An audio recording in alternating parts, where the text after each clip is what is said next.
hamının yorulan vaxtıdır. Yəni, etibar haqqında deyilən bu sözlərə etibar eləmirlər. Çünki hamısı düz sözdür, dürüst sözdür. Və mən bir 15 ilə yaxın etibar tanıyıram.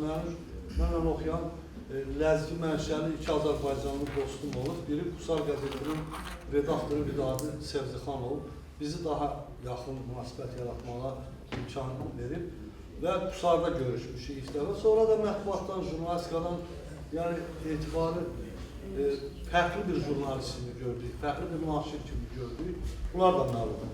Və doğrudan da biz o qədər qaynayıb qarışmışıq ki, mən həmişə istirahətimi Qusar tərəfdədir. Mən dağ adamıyam da ki, mən Qarabağlar dənizdən çox dağı sevdim. Mən həmişə dağ olan yerlərə gedirəm, istirahət, dənizdən xoşum gəlməsi. Və etibarın bu kitabın da biz təqdimatı bizim dağların bəyi. Bunun da bir vaxt tərqimatını keçirdik.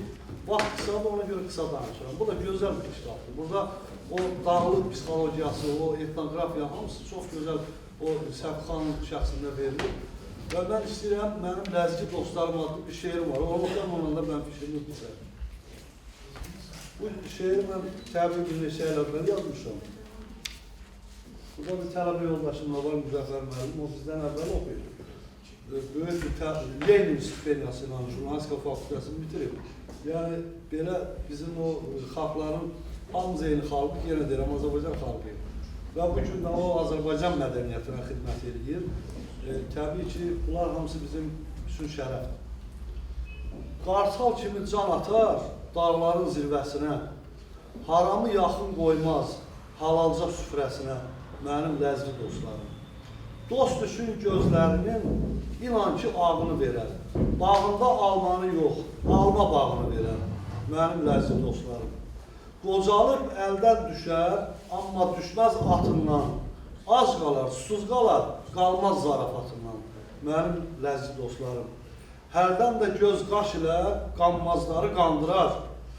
Oynayanda şaq-qaşaq sümükləri sındırar, sümüyünü sındırar. Mənim ləzgi dostlarım. Çığırlar Şah dağından, yollar Samurdan keçir.